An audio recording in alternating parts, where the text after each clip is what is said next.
In a war situation, most of your enemy are innocent, but they are trapped in the purpose of the malevolent that hold power. And they probably, the ones that hold power, do so by a combination of violence and deceit, but especially threats and violence. So unless I'm going to bomb the innocent with the guilty, to remove this, assuming it's otherwise unavoidable threat, to the welfare of those that I care for here in my own country, I should give opportunity for anyone who can escape this, what we'll refer to as alien regime, that they can escape into our regime, which is benevolent as we understand it.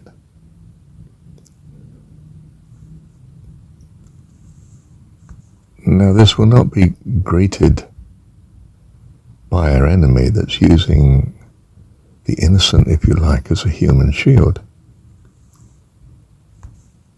If you can't do anything about that,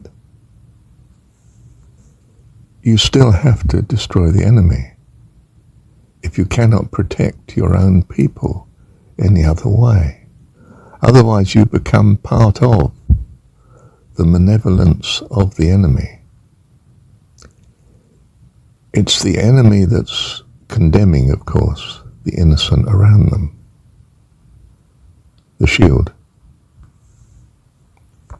This is not heaven that we are in. This is the universe of good and evil, change and uncertainty, time, space, and matter. If you don't destroy the good in the enemy camp with the evil is purposed on destroying you, your family, all whom you see as innocent in your own country. That is the reality that you are facing. So you have the improbable statement in the Old Testament that King David, a man of war, not to mention adultery, is a man after my own heart, says God. And you say, what sort of God is that? It's a God who will protect his family, his children, from the enemy, whether they use a human shield or not. The enemy must be destroyed, if not doing so means that your family will be destroyed. You have a responsibility to your family, you see. And that ultimately comes down to self-interest. They are my family, my welfare, and if I don't destroy this enemy, it will destroy me.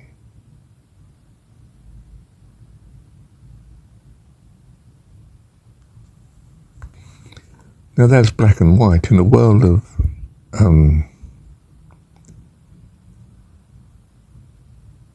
certainty, we're not in a world of certainty. Now, there might be some other solution to this war dilemma that we're in.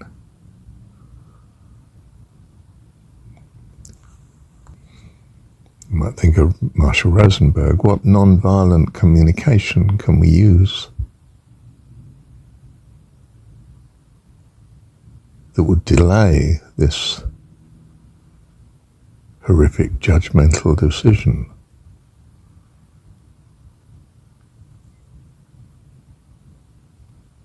but not to untold cost. The people at the negotiation table must be wanting to negotiate.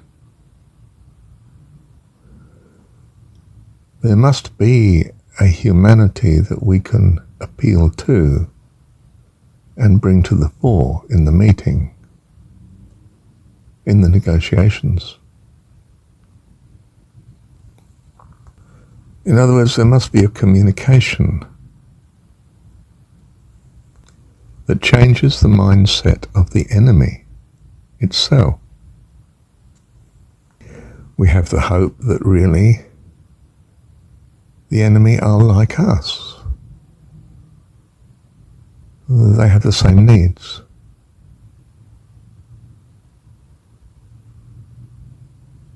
Can we find a way of meeting those needs rather than the violence of destroying them? We need a competence in non-violence of this Marshall Rosenberg sort of thing. I don't mean he's perfected it, but it's in that direction, isn't it? Let me change track for a moment. This is not a world where things are nice, clear-cut and dried. Every decision is imperfect. Some seem very imperfect, but it may still be the best decision. The person who's attacking my wife and children, I may kill them. And it seems a very imperfect solution. I don't want to kill them, I just want them to stop attacking my wife and children. But there's no time to work out the best solution and to follow it through. I must act now, or the welfare of my family is destroyed. So I shoot, and the attacker is dead.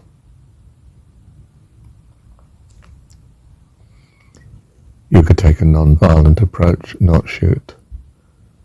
The family are now dead, and they suffered in getting there too. And I'm next on the list. It's not that cut and dried. We don't know for certain that that's the case. There's a finite possibility that it's all a dream and we'll wake up before the final moment. But it's not likely. Am I to choose the unlikely at the cost of the innocent? I don't think so. I shoot, and the attacker's dead. And I'm almost tempted to say, ideally. Let me shift gear yet again. You see, there are no ultimate principles that are valid, except to love God with all your heart, soul, mind and strength. Let me hold that view for a moment. Principles are general guidelines to fall back on. They will always be inappropriate in some circumstances that you can dream up or find is the case. It's best to tell the truth except to an enemy that's malevolent. Very cautious of telling them the truth. They may be using it against you greatly. Where's your family living? You don't tell them the truth. Every principle you can think of seems to have its limits. It's not perfect. Is the principle of loving God with all your heart, soul, mind and strength perfect, complete? Well, it's very imprecise and it's extremely open-ended. And we are clear that all is not going to be a likely achievement, except perhaps in some ultimate final time sense. It's perhaps achieved in heaven. And if you think of it, you do not love your God if you come to the conclusion that you've got it wrong, your values, I mean, that you've personified as your God. Suddenly you, in effect, desert your God for another. You suddenly have the view that perhaps patriotism is not so good, and that your God doesn't demand patriotism of you. He's a different God to that. Do you see, suddenly you're not loving your God with all your heart, soul, mind and strength, because you've shifted ground from your experience, and it's only your experience you can reason from. You're changing what your view of God is. You're being unfaithful to your previous view of God. Necessarily so. If you got it wrong, you're not in a world of certainty. You don't know you've got it right or wrong. You just start to believe, perhaps I'm wrong in thinking this is good. Perhaps it's not always right to tell the truth, or it's not always right to stay married. You know, this partner is destroying the kids. I've got to get out of here. I've got to break this relationship for the children's sake and for my own well-being. I count as well, you see, not just the kids. We all count with my ideal God. That's why it says, for instance, in the religion, it gives you an idea, usually the religion, that war is valid, that killing is valid in some sense. Krishna says to Arjuna, look, don't you realize man is immortal? You're not killing anyone. You're taking them off of this stage, so to speak. But you cannot kill man. He's immortal. He's of God. He returns to the spirit world, and in the Hindu understanding, he'll return again probably to a world like this, where he'll have another life where he can carry on and so forth. And it will be a life in their understanding that's appropriate to where they are spiritually at this moment. In the case of, say, King David, we're saying, well, you will kill the enemy, and, in their view, I'm not sure if they have a Old Testament view, ultimate judgment. The dead know nothing, they sleep in the Hebrew understanding of things, and then presumably it's like the New Testament book of Revelation, there is a judgment at some final time where things are sorted out, but God gets it right, and he's the right judge. He knows what he's doing. It's not your show. You're here to protect your country. That was the sort of Hebrew approach. Hindu approach was you're there to protect again your country, your people. You're a warrior. This is your duty, your calling. Yes, there are circumstances in which you kill. But killing is not the disaster you see it to be. All things are with God. Now, of course, we still have a notion of humanity. I mean, do I want to torture my enemy to death? No, I don't. I just want him no longer to be there as my enemy. And if the only way I can do it is to kill him, then I want to kill him in the most humane way possible, which might be to blow him to smithereens, because it won't take a moment. The world's not that clean and nice, of course. And there will be suffering to the innocent that are in his clutches. Now, when it comes to Sodom and Abraham's pleading, he says, well, you're not going to destroy the innocent in it, are you? God says, no, I won't do it for 10's sake. In fact, God is more noble than that. He takes the less than 10 out. He takes Lot and his family out of the city and then destroys it. But he does destroy it. And you have to face the reality that this reality that we seem to be in, conventional reality, that there seems to be death here. And if God is all-powerful and all-loving, he's still, supposedly, allowing death. Is he therefore not all-loving because we don't like death?